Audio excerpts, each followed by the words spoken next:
Bit of a long dogleg trip in here, but this is Goose Pasture, and absolutely crystal clear water out here, and it goes down to connect the two rivers, the Wacissa River and the Wacissa River. It was dug 100 years ago. So we're going to go for a little kayak into that area.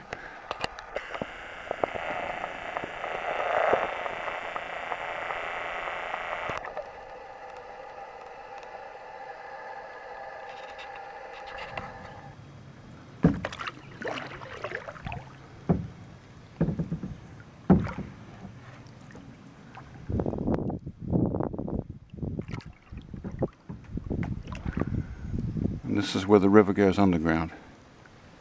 There are fish everywhere here. This is a water wonderland. It's absolutely beautiful. I can see a gar right there. He's just coming up. You can see him just to the left of the bow of the boat. He's heading to the left.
Well, here we are at the Goose Pasture launch, and it is absolutely beautiful. This light is just overcast and perfect for photography, and we're just getting ready to unload here. We have a good map to show us into the Slave Canal, which is really beneficial. Because yesterday I had trouble finding it, and I looked online, and lots of other people are having trouble finding it as well. So we got some good info online, and we got the instructions.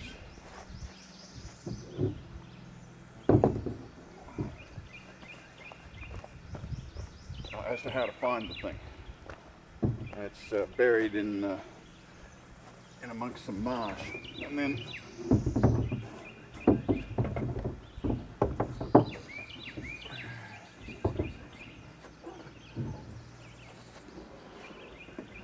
leads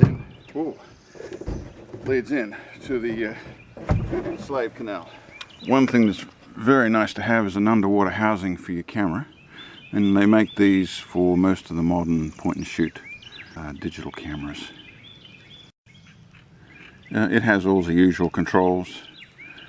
Even in this camera it has a zoom, and the power, your recording button for video, and your single shot images here. Quick look at the Rob Roy canoe. This is actually a bell canoe, more or less a wide kayak, open cockpit for still waters and rivers and so forth. You wouldn't take this out as a sea kayak unless you enclose that top in some fashion and put a rudder on it.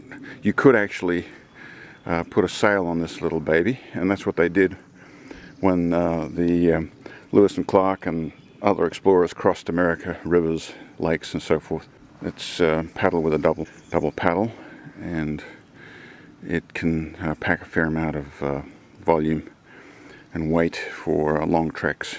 It's a really nice little good cruising kayak for long distances. It's very light.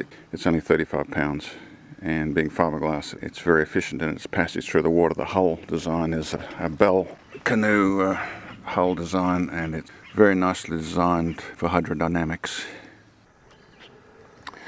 From the pictures I've seen on the blogs, I think this is the tree, or the triple tree, that had the sign on it saying Slave Canal. It's since disappeared, the sign, and I think the Slave Canal is here to the right. It has to be, because I've gone down every other possible little backwater and ended up nowhere. This must be it. Turn into the Slave Canal, and the first thing you see is a startling cypress up here, and absolutely beautiful scenery here.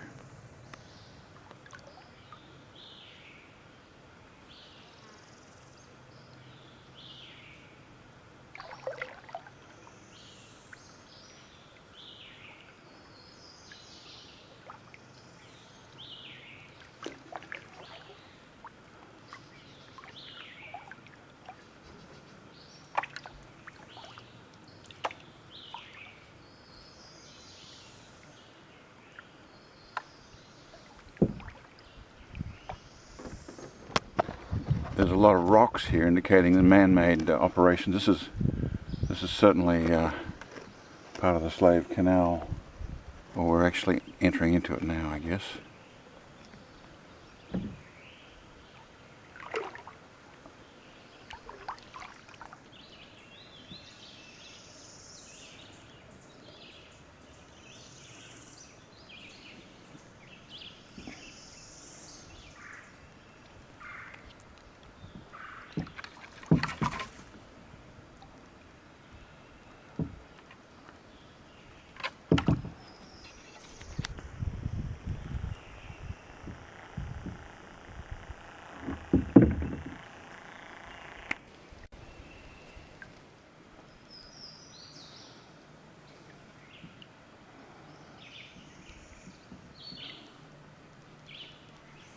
A big alligator crossing right in front of me. I think I'll just back off a little bit. There's a huge gar over there. A couple of smaller ones.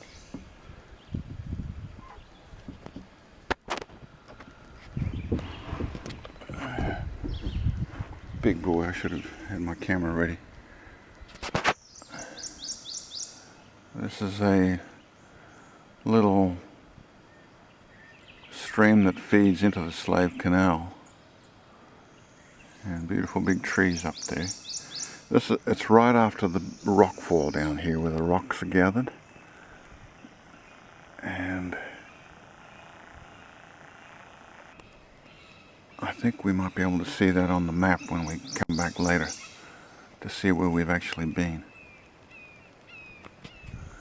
There's massive cypress here. This is probably the east fork around an island. I remember I turned right up ahead, so this is probably where it rejoins again. If we can see that on the map later.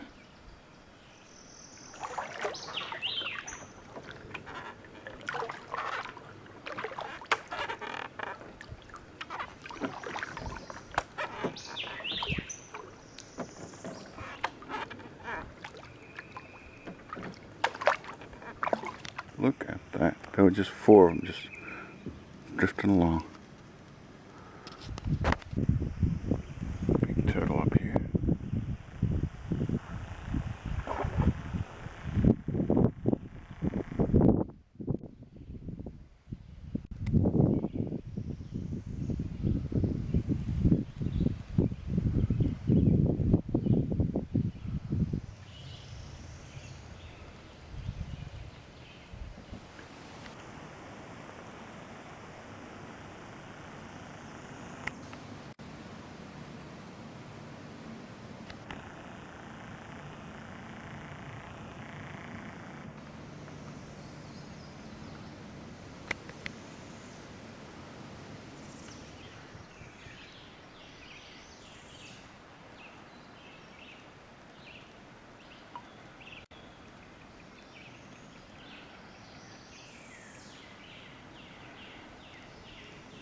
Here's a turtle. I wish I had my underwater camera. He's right underneath here, making his way upriver.